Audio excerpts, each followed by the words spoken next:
What's going on, everybody? Welcome back to the channel. You guys fuck with the shirt? Like this bright, I don't even know what this is, bro. I think it's like a flower or a peach. I don't even know, but it looks sick as Today's video is going to be drum loop tips and tricks. Just some quick stuff so you guys can edit your drum patterns and edit some drum loops when you guys are making your productions. This goes for mix engineers and for producers. Both are great tricks to learn. Anybody can use these tricks. These are just some tricks so that you can spice up your drums, make them sound a little bit different, get some variety in your drums, maybe stand out a little bit.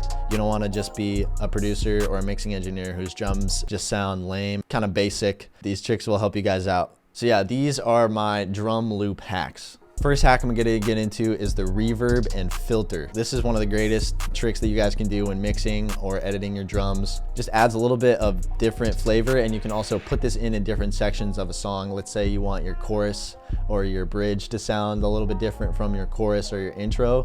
Throw this little filter on there, throw a little reverb on there, and it'll sound a lot better. Let me pull up a drum loop so I can get you, so you guys can know what I'm talking about. Before we get into any of these drum loop hacks, you guys can use all of these hacks in every single DAW. It works with every single one of them. You just got to use it right. Today I'm going to be using FL Studio as an example, but you guys can figure out a way to do these in every single DAW. It's not just strict to one DAW. Anyways, back to the video. All right, so you got your drum pattern, right? I just whipped up a quick little drum pattern, so I'll give you guys an example of this.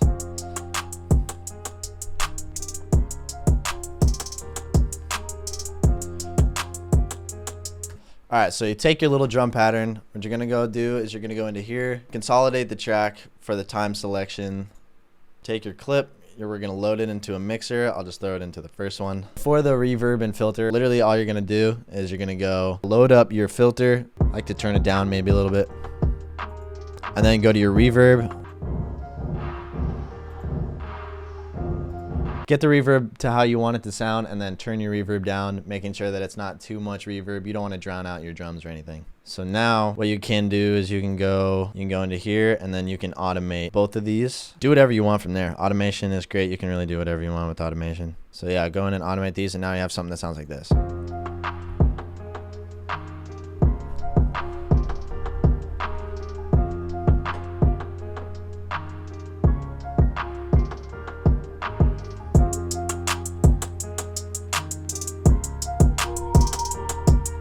So reverb and filter, that's hack number one. Hack number two is gonna be gross beat automation. Gross beat automation, you can do so many things with this. This is one of the most versatile tricks in the game. So if you guys are using DAWs that are not FL Studio, you guys can go ahead and get Halftime. I'll leave the link down in the description below for the plugin Halftime. Pretty much this plugin is like literally gross beat on crack. It's the same thing as gross beat, but it can do more things, I think. Let me show you guys how you guys can use gross beat automation when making your drum loops. You can do a few things when you do this. You can either do your halftime.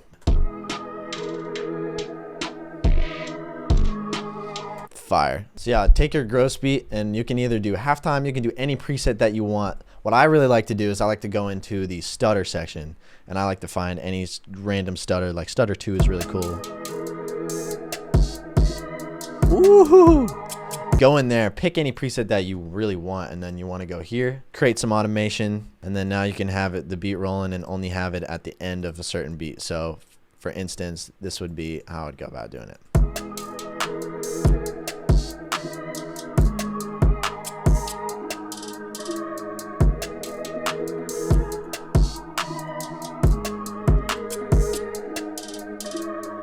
So gross beat automation, you can do so many things with this. That is just one way that I like to utilize it, and that's one of my favorite ways to utilize it.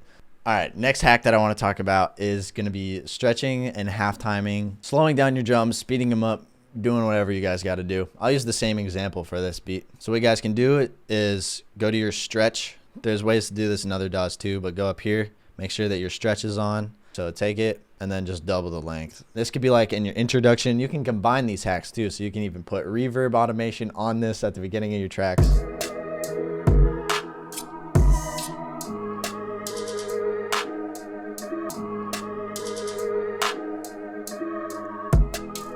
And then it rides into your next thing. Super easy, super quick little hack for you guys. The next hack is the Fruity Slicer hack. If you guys don't know, Fruity Slicer is the best sampling plugin that is stock in FL Studio. So I'm going to show you a few techniques that I use to get different sorts of sounds with sampled drums. This trick has been utilized within a lot of different tracks recently, especially within Travis Scott's new album. If you guys hear Hyena, took the drums, added some stutters. I'll show you guys how to do exactly that. So take your drum loop, for example. We're going to pull up the Fruity Slicer, drag your loop in, drop it in the Fruity Slicer. So once you get it into Fruity Slicer, this window will show up. Click this little slice tool, go down to beat. So then it hits on every beat. So like I said, we're gonna do some stutters and we're gonna do some reverses.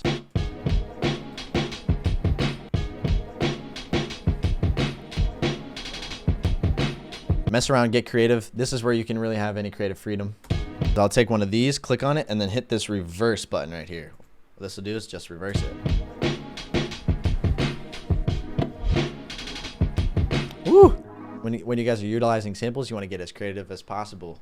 And yeah, that's another quick little hack for you guys. The final hack that I want to show you guys is my favorite hack. This is parallel compression. Use this trick and then you guys will instantly hear a difference between your drums. So let's take this. I'm going to consolidate it. Boom. Now we have our little drum pattern here. I'm going to throw this into a mixer. Now, first step with parallel compression is you want to make sure you want to route it to another track as well and turn it down. So that way you're getting double volume. Rename these real quick. You want to go in here and you want to add a compressor. Whatever compressor is your stock compressor on your DAW will work.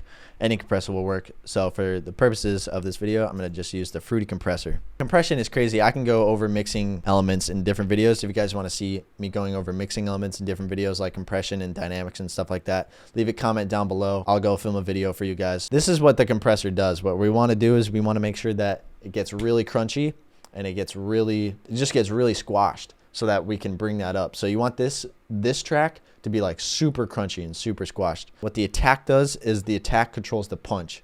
So we want this as punchy as possible, right? So we want to make sure we have a very low attack. We want to make sure it releases fast. I'll probably turn my ratio up to like, you want to go really, really high with your ratio. I'll probably go up to 12. We'll go with the threshold from there. We'll just go way back with it. And then obviously we'll do our makeup gain. So maybe I'll only go like 25 for the attack, for the threshold. Sounds a little bit too much, right? So what you want to do is you want to start from 0. Slowly bring it in.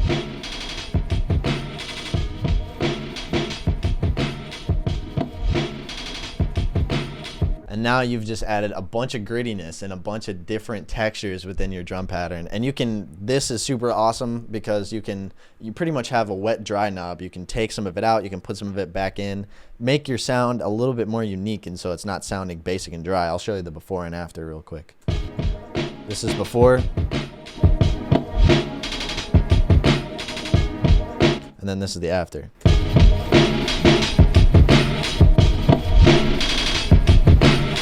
You want to make it larger, make it sound larger, turn your stereo separation all the way out.